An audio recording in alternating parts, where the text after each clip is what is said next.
Welcome back to another live. I'm your host, Joseph Lewin, and I'm super excited to be joined today by Danny Gonzalez. He is the founder of Industrial Sage. He's focused really on the manufacturing side of things primarily, and does a lot of video content creation. So I'm really interested to dive in with you, Danny, on video content specifically. It's interesting because video is extremely competitive in certain spaces. Like I have a YouTube channel that has nothing to do with business at all. And it's very difficult to get any traction on that side of things. And it takes really focused, really specific kinds of content. You really have to figure out great hooks and really leaning in. And one thing I love about B2B in general, but especially in the manufacturing space, is you can create good quality content, but you don't have to be nearly as much of like a creator or amazing at creating this like content that's going to suck people in the feed and stuff like that you do in a lot of other industries. So yeah, how are you seeing manufacturing companies use video to build authority and credibility?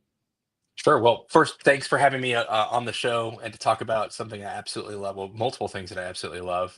One big video and manufacturing, is another. So, yeah, I think a lot of manufacturers have been adopting video a lot more. I think a big part of it is, you were seeing adoption rates before COVID, but certainly afterwards, it was like this big push that everybody was like, we have to do this.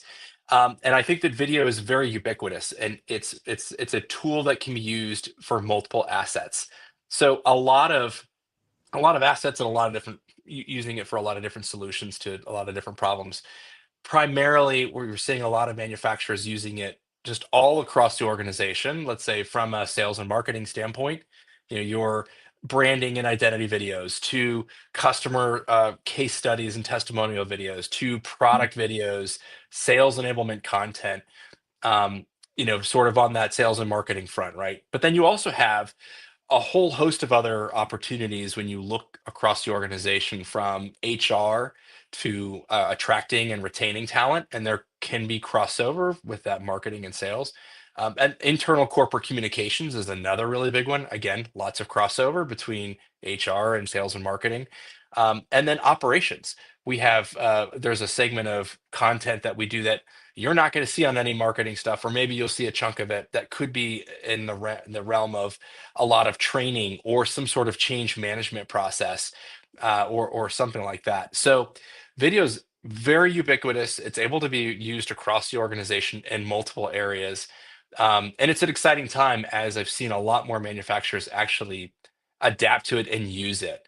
And there was some, I think, some stigmas around it before, and now I think a lot of these barriers have been removed. That are Companies are saying, hey, we really need to double down in this content for multiple reasons. Yeah, one thing that's really cool about video for manufacturing in particular is in the B2B space overall, it can be really hard to make video interesting, because if you're just a talking head, I mean, like what we're doing now is fun and it's fine, but Sure. it's Yeah. only so interesting, right? Visually, it's only so interesting. Whereas if you're able to go into a manufacturing facility, or you're able to go on Oh site, my gosh. Yeah. video, it's so cool, and you Oh can yeah. take a whole angle of just like people have no idea what a lot of these manufacturing processes look like. So even if you're creating a video where you're just Absolutely. talking through something basic about your company, or you're talking about what you do, and then you're able to have B-roll over that, that's like in your manufacturing facility, or Yep. showing your part being put onto a tank or something, Yeah. and then showing that process. It's just really cool. I think there's a lot of potential that doesn't exist in a lot of other B2B video. Oh, 100%. And that's exactly kind of how we fell in love with it. I had a video production company, still have it, called Optimum Productions. We do a lot of, B2B video content that's not exclusive to the manufacturing and industrial space, but still do a lot.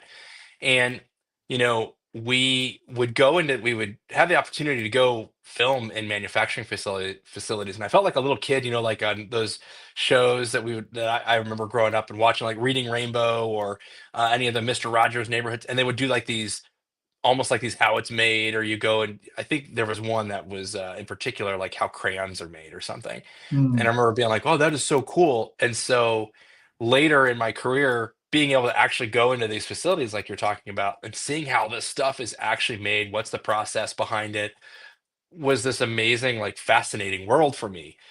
And what I thought was interesting is there are a lot of our other contemporary, I guess, peers in in the video space, that at the time it was more like, yeah, we want to work at, SaaS companies, the cool Silicon Valley company, all this stuff. They're doing cool stuff. Like, this manufacturing stuff's like boring and dirty and it's grimy and I'm like, dude, you guys tackle that. That's fine. We're going to go into this world. You have no idea what is going on, and it's amazing. And that really is the mission that we have now at Industrial Sage, is to change that perception of, oh, nothing's going on. It's dirty, grimy, not innovative, not creative. It's stodgy. Dead wrong. When you go into these facilities and see what's going on, even a process that could have been around for 50 years, it's like, how did somebody come up with this? Yeah. And then when you realize, man, this stuff impacts my life thousands upon times per day, you have a new appreciation for it. And that's what we really are trying to unlock at Industrial Sage. Yeah, it's cool because I used to work at a company where we were supporting engineers. And before that, I really had no idea what went into making our world go round. And it's things that we take for granted. I mean, literally, like you're saying, every single thing that you touch, an engineer designed it. And, a design engineer, depending on what it is, you could have mechanical engineers, electrical engineers, and then they're all sourcing parts and, putting parts in these designs that are manufactured somewhere, and they're, Yeah. you have the raw materials, and then they go to manufacturing, and then they go to assembly, and there's all kind of, you have the pieces that get manufactured to go to the next manufacturing facility to then put it all together. There's so many different aspects, and it's almost like I would almost compare it to agriculture, where if you just go to the grocery store, you get some chicken nuggets and you throw them in the microwave and heat them up, you're pretty disconnected from what all goes into actually making food happen, right? But then you go to a farm and you see the way it works, and you get to see what actually goes into it, and it's like, oh my gosh, this isn't just me walking to the grocery store and picking up some chicken nuggets. There's all kinds of stuff involved in between, and so it's really cool to be able to create content around that. Absolutely. Yeah. We have a deep fascination for it. 100%. So tell me a little bit more about Industrial Sage, just from a high level, because I think that kind of sets us up for the next portion of the conversation.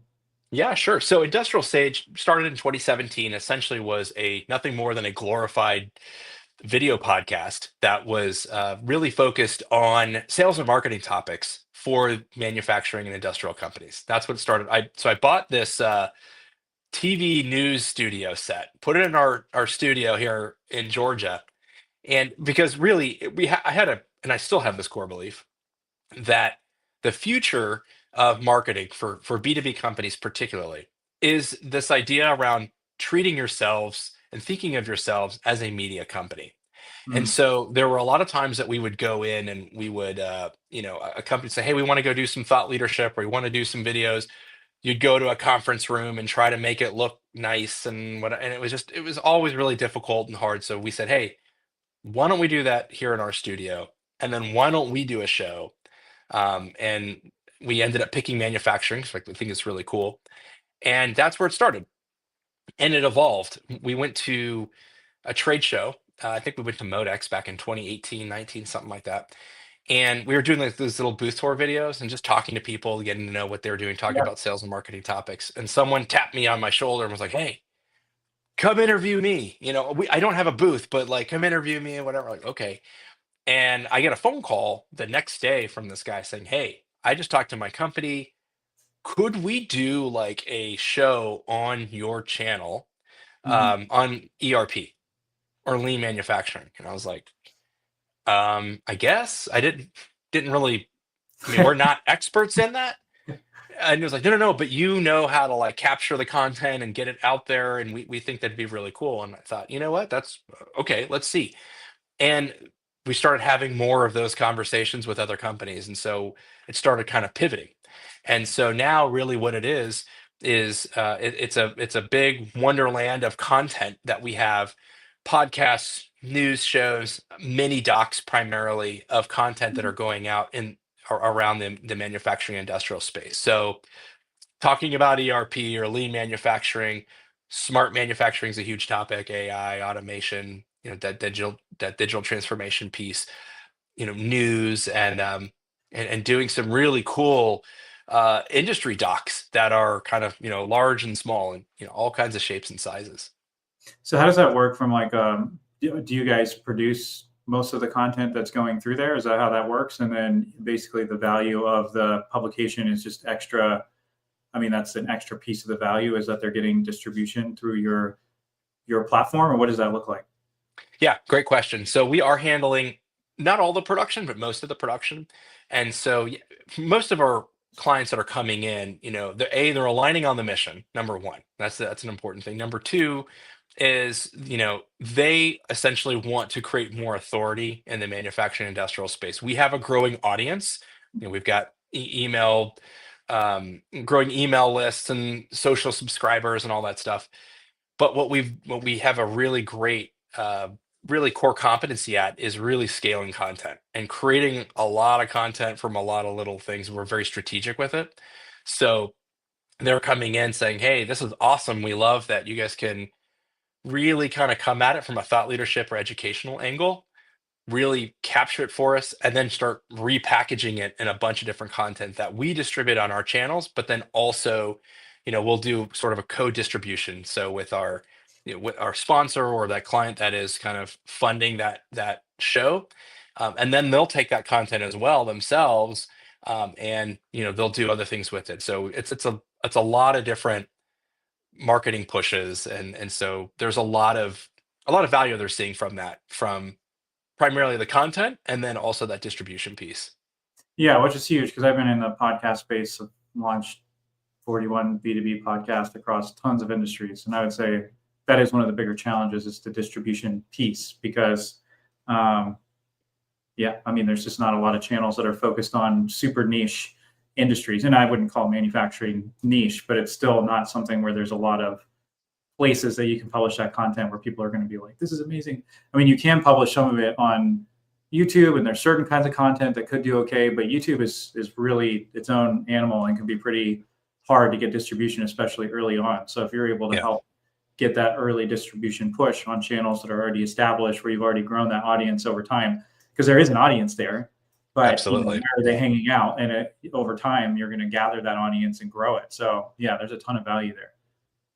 Absolutely, yeah. The other piece too is, I mean, we have a lot of other strategies. And what we will do sponsored content through like LinkedIn or other things, and we'll have what I'm calling light ABM, like targeted ABM campaigns, to be able to further amplify that. Because even in our audience, so we have a wide audience, but if you're trying to get in front of plant managers specifically in food production on whatever, that's going to be much tighter. So we can use that to sort of help to amplify that. But the big value is that, um we really don't want salesy stuff. So it's not like sales pitches, it's Yeah. more educational thought leadership. The goal is to really bring insights and truly be a thought leader in your industry, so that people over time are like, hey, you know what, interesting, I didn't realize we had this problem. Now it's a big enough problem where we realize we need to solve it, and we want to shortlist you guys. That's really sort of how a lot of our clients are leveraging this. And then, yeah, you had mentioned that you can reuse these assets in a lot of different places, or video plays a bunch of different roles, right? So there's the distribution piece, which helps people realize that there's a problem. But then once Yeah. they realize there's a problem and there's pain around it and, all of that, then you have video assets that you've created that help educate them on, the next stages of that qualify them, or, sales enablement type video content and Mhm. everything like that. Yes. Yeah. Yeah. I have I don't want this to be a salesy thing, but we have, we have a whole, we have a whole, I have a great graphic that shows exactly what this looks like and what content, we is recommended across the funnel. But most people, really miss that front end piece. And that's that brand awareness piece, because there's not an immediate like ROI. And I think that particularly that's why manufacturers, I think, struggle with this. I think most companies do, but specifically manufacturing, because they're like, well, there's not an exact like tie into ROI. So if I go to a trade show and I know I'm going to get X amount of leads or whatever, and we could Right. argue about, well, what actually is a lead? What's an SQL versus an MQL versus whatever, right? Right. Um, the reality of it is the vast majority of people, I think we could all agree, are not ready to buy. You're going to have that 1 to 2% maybe that are like, yeah, let's do this, and even then, that sales cycle is really long for the Right. most part. So what is Especially, happening to especially all the other people? Oh, sorry. especially in manufacturing, Oh those yeah, sales cycles can be insane. absolutely. It depends. Am I buying a $2 million piece of equipment? Am I buying software that I need to implement? Maybe I'm buying just a small little sensor that I want to put on one machine. I mean, obviously, there's a lot of wide area there, but largely it's a long process. So, you know, this is this is what I call playing the long game, and I think that's where it's difficult. I think the companies that are going to win, especially in the climate that we are in right now with AI. There's a big shift in what you might see as traditional SEO. It's a little bit of the wild, wild west. I think those are the companies that you're going to start seeing that have um, a long-term opportunity where they're really going to be able to win. I think it's like the old school days of SEO back in the mid 2000s when people were keyword stuffing and doing Yeah. all the black hat techniques that you can't do anymore. I think we're in those days right now relative to AI. Yeah. What does that look like in practice, especially around video? So I think it goes back to the idea of really being strategic with your video content. So, for example, like let's take podcasts for example. I know you're doing a ton of them. We're doing a bunch of them. I'm a huge fan of them. I think it's a great way of being able to quickly um, capture stories and other content, and then be able to chunk it up into a bunch of different pieces. I think Absolutely. the distribution piece is where I think we're seeing big wins. So if you were to go look, go ask ChatGPT, go ask Claude, whatever your learning language model of choice is, go and ask and say, what do you, what can I do? What do you want me to do in order for you to reference me or my product or my service? What can I be doing? And it'll spit out all kinds of things. And what's interesting is there's a lot of your traditional SEO tactics. It's like Yeah. still do that, right? Don't abandon that. But a big key area that I've seen is it's that distribution piece, and it's not just like have all that content and live in just my ecosystem. It's we've got to get it out to other ecosystems. So working with other media companies, working getting on other podcasts, and really having that sort of distributed is a huge piece. There's there was a great study that's done every or the survey that I came across I went to the industrial marketing summit. So a little plug. Mhm.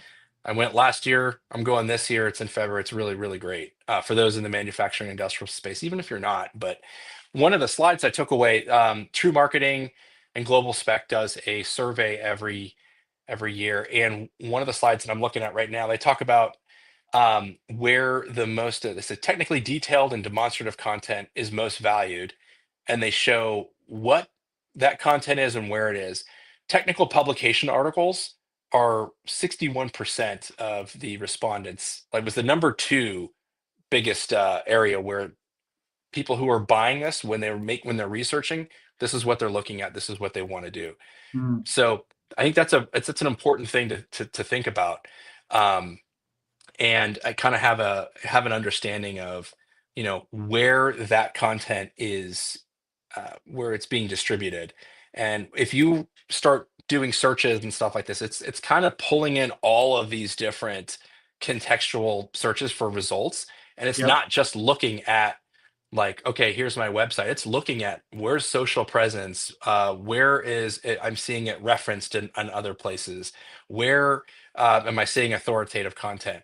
And video, in my opinion, plays a huge role to be able to do that because I think most organizations find it very difficult to create video content, get technical Absolutely. expertise out. A lot of organizations will say, hey, we need to write a blog article. Let me talk to so and so. Hey, so and so on our team, send me that blog article. They're busy doing stuff, right? It's like they're not writers.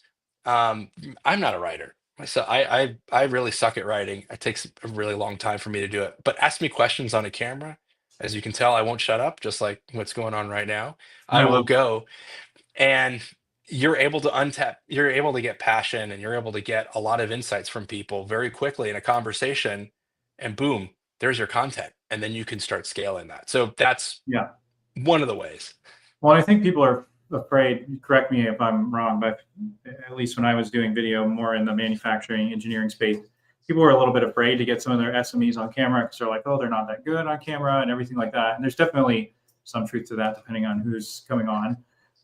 And a huge part of that can be solved through good prep and, processes that I'm sure that you guys have. It sounds like you're really good at making people feel comfortable and getting them to answer questions in a way that doesn't feel stiff or whatever. But then the other side that's nice about manufacturing, like I was saying before, is you're not competing against Alex Hermosi and Gary Vee Yeah. like you are Yeah. if you're Yeah. in the marketing space, right? If you're in marketing and you're trying to compete on different channels, it could be really hard because you're competing against people who are, monsters in that space. But if you're selling fluid pumps and you're in the manufacturing space in fluid pumps, you start having any content on that, any video content, Yeah. Yeah. you're going to stand out because so few people are doing it. And then you get a subject matter expert who really knows what they're talking about. That the people who want that information, they're not going to care at all. I don't want to say at all, but they're going to care very little about how it's presented Yeah. compared to how, as marketers, we want things to be presented. And Yeah. so, it's I'm saying that because I think it's really cool and it's really fun to work in that space because it's just I don't want to say it's easier, but I think the barrier to entry for great content is much lower in some of these niche manufacturing spaces than it is just kind of in the broader internet or broader LinkedIn or whatever. Absolutely. No, I agree 100%. And I think that, yeah, those barriers are definitely a lot lower. And I think too, the technology is there, right? We're all carrying this, in our pockets here, and we're Yeah. able to do stuff quickly, right? You can spin off kind of stuff. So no, I agree. So you were telling me a little bit about an initiative that you've been working on. Dang it! Now my note just Oh, it's disappeared all again good. on me. It's the American Makers. Is that right? I just didn't Yeah. want to see it wrong. Yeah, American No, Makers. you got it right. That's Where it. you're highlighting different manufacturers and people who are making stuff in America. So tell me a little bit about what you're doing with that. Seems pretty cool. Yeah. No, we're super excited about it. So it's basically, yeah, it's a series that we are focusing on US based manufacturing. And so, you know, we have an episode, sort of the initial episode out already. It's a company that is maybe a mile from my house. And what I think is interesting is that, for years I would drive by this place, had no idea what was there. It's kind of in an industrial park. Mm. And um, they actually reached out to us, maybe, I don't know, 2 months prior, needing some help. They wanted to do some 3D animation type work, and we helped them take their product and do that. And we brought the American Makers idea to them. Say, hey, would you guys be interested in being involved with this? We want to focus and feature US based manufacturing because we think there's a lot of companies that are out there that you have no idea about. There's obviously, around the conversations around nearshoring and reshoring, a lot of companies are trying to figure out, hey, gosh, we need to start looking for more domestic production so we can reduce some of our costs, whether it, certainly from a tariff perspective, what can we do? So we thought, well, let's address that and answer that, especially with this whole movement that is coming to, bringing manufacturing back into the United States, which I'm excited about. Yep. So, let's do this. But the crazy thing is, this first company is in my backyard for the most part, and kind of walking in there and seeing everything, you're like, oh my gosh, I had no idea this was here, and this is amazing, and it's in my backyard. And that's what happens every day to all of us, right? Yeah. We're driving, we have no idea what is going on in our own backyard. So that's what we want to highlight. We want to show that innovation, what is going on. And it's really cool stuff. There's a lot of really cool generational companies and manufacturing companies that you're like, yeah, my grandfather or my great grandfather started this thing. And how did he start this thing? Oh, amazing stories. And so we want to bring that to light. And the goal and the mission is really, I want to take this all across the country. And so next year, we are planning to be releasing one of these a month. We've got Awesome. stories lined up all over the country. Potentially, maybe it'll accelerate a little bit faster than that. But that's really the goal and the mission there. Just do some storytelling. Kind of looks like a kind of a cool little web TV show. It's got a kind of a quick feel, and we just want to give you a snapshot of what's going on in your country. I love it. Yeah, the kind of the last topic I want to touch on is around the future of media and B2B companies. And you did bring this up a little bit already, saying, the B2B companies focusing on media or kind of seeing themselves as a media company. But yeah, I'd love for you to elaborate on that a little bit more, because I feel like there's still so many B2B companies, and I'm sure manufacturing companies, maybe even more so, are still just exploring some of the things that might be considered basic marketing, or doing any kind of video, or they kind of do some here and there, and then once you get into the idea of a media company, there's I feel like it feels like it's a huge barrier to entry, and in some ways it is, and in some ways it isn't. So yeah, I'd love for you to dig in a little bit more into what you mean by that. Yeah. So, I think that it's going back to this idea of sales. And I think there's a little bit of a sometimes, the sales, or the idea of a salesperson, can sometimes come across, feel like, oh, I just kind of feel like they're just really trying to push the sell, and there's kind of like there's a lot of friction, and and I think that's one way of looking at it. But ultimately, what really is, it should be, right? I'm helping to guide somebody through a process. Yeah, And there's a lot of education typically in that, or it should be. And it's funny when you talk to, I feel like, salespeople that are really successful, they are like Sherpas. They're guiding people through that process. yeah, And it doesn't feel like sales. It feels like I'm actually, somebody's actually helping me. They actually really do kind of care about me. It's not looking at me from like a number. It's saying, hey, man, I know you guys got this problem. Like, I know we can help solve this, and we can help. This is gonna, let me show you that path. And I think that that is where that mindset of saying, hey, I think if we could package that and do that at scale using media, that's sort of the mindset shift that I think companies need to have, is how can we take that process, digitize it, and then push that out there. So I'm a big fan of Marcus Sheridan. To be honest with you, for those who know him, you're smiling there. Maybe there's a connection or something there. But I think they did a great road. They have a great roadmap for this, and this is one of the areas why we started Industrial Sage to begin with.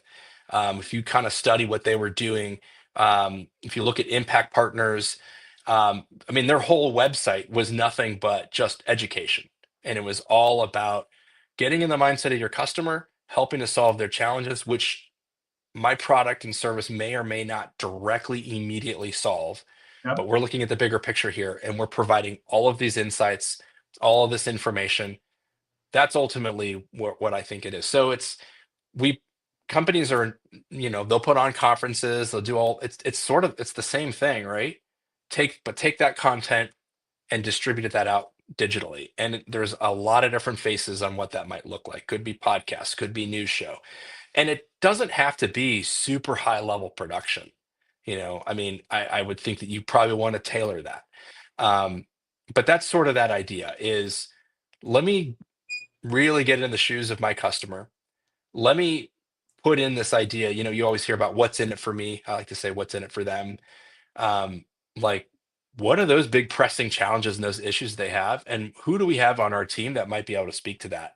And Yeah, if we don't have people on our team who can speak to that, maybe we have channel partners, or maybe we have other people that are horizontally integrated or what have you, to bring in resources to say, hey, we're going to bring in a tax expert that's going to talk about the new yep. changes with the big beautiful bill, and how the R&D expensing you could take advantage of, or the 100% bonus depreciation.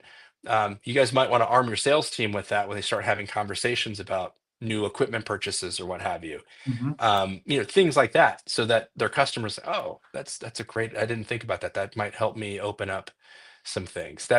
that's the general high level idea. Yeah, I mean, and just to build on that, if you listen to my show or you're around me, you're probably tired of hearing me talk about it. But uh, my brother started a new industry a couple of years ago. He was selling in the security, like security systems and stuff like that. And he started working for a new company that does radar and these high-end radar systems that they were selling into the government. And they needed to start selling into the commercial space. So they brought him in to go into a greenfield. And it was completely greenfield, both for them and for him, because he had zero contacts in that space. So he was going to tons of in-person events and kind of just doing the normal sales rep thing. And then I was like, David, you should start a live show. Don't make it super complicated. Just start a live show and invite some of your prospects on or people who you've been talking to.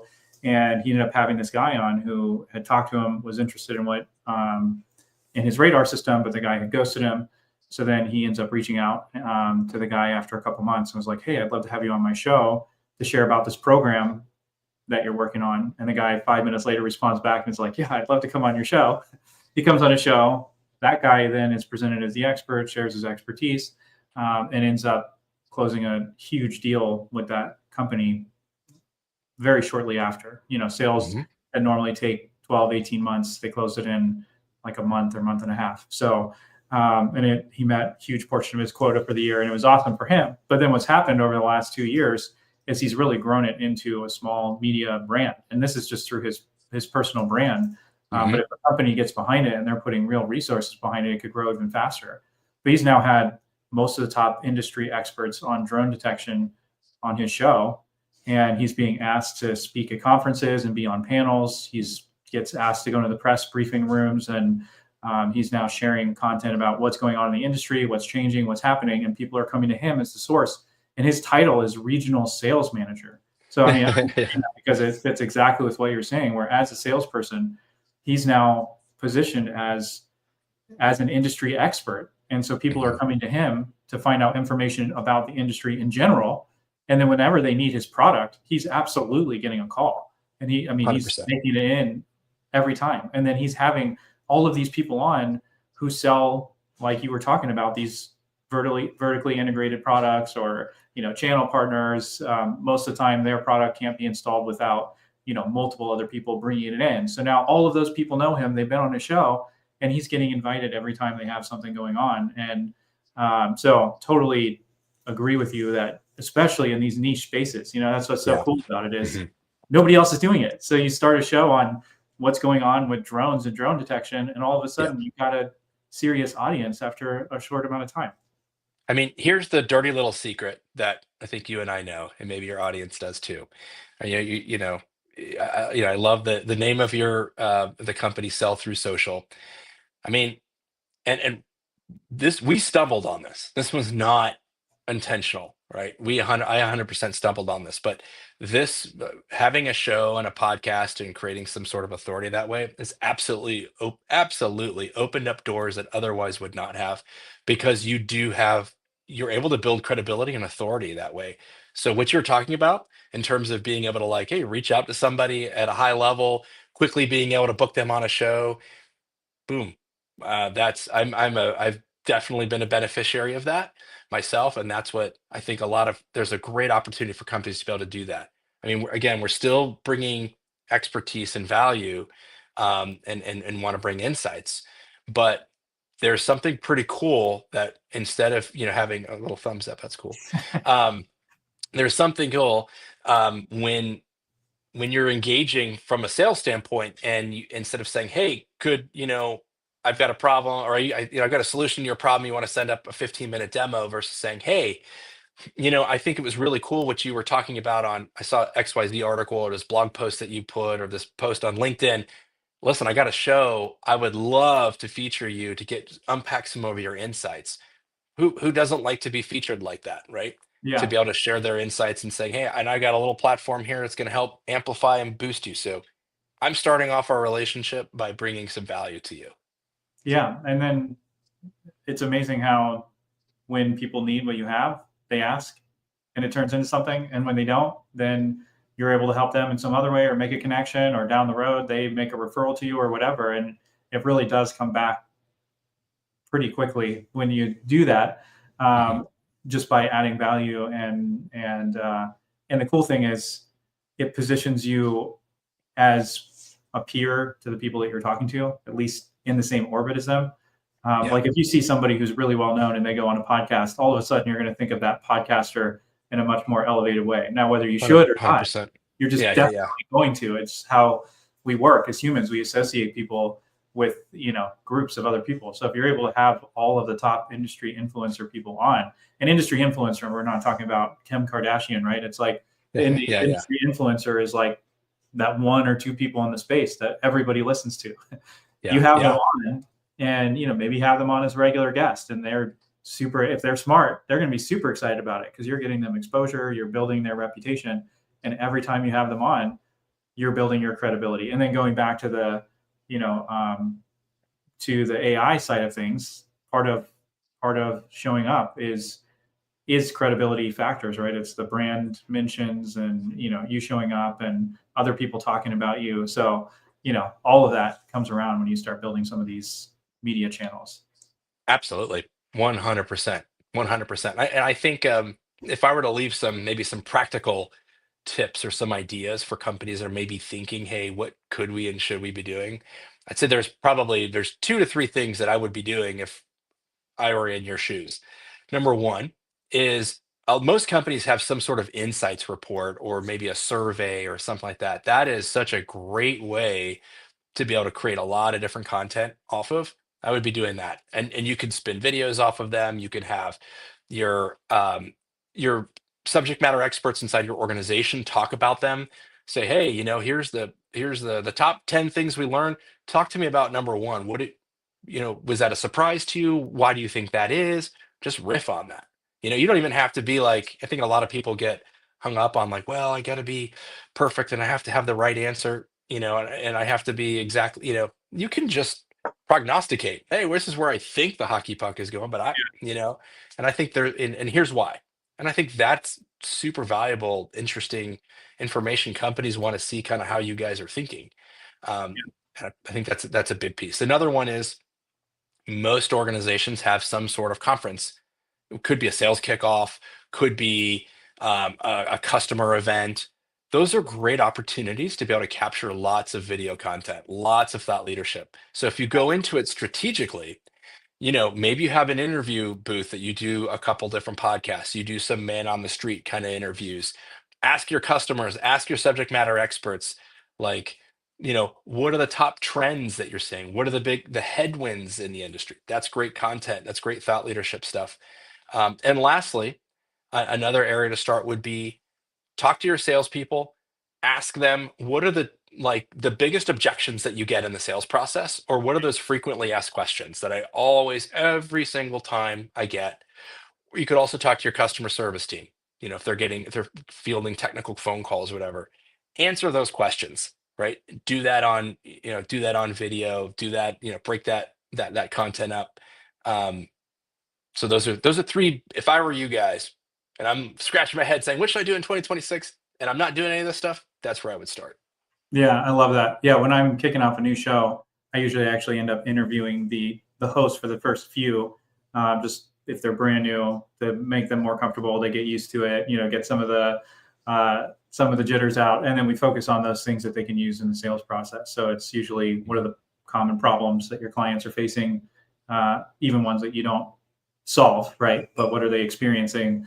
What are some of the frequently asked questions? And then what's the unique value Boom. that you bring to help solve those? And then those all turn into, you get some clips from those, and those turn into great assets for the sales process, right? More than anything else. And then we usually focus more on guests and people like that after those first few episodes. But that way you've got those assets that you can use and write blog posts and do all of that off of those. So I totally agree. So yeah, Danny, where can people find out more about you and Industrial Sage and the things you're working on? Yeah, you can check me out on LinkedIn. You come follow me, connect with me, whatever, do all the things. And then you go to Industrial Sage, the website, industrialsage.com. You can check out all of our content and all kinds of great stuff. Come subscribe to American Makers, or we got a million things you can subscribe to. I love it. Awesome. Well, thanks so much, Danny, for coming on. Really appreciate it. And for everybody tuning in, we'll see you on the next live. Thanks for having me.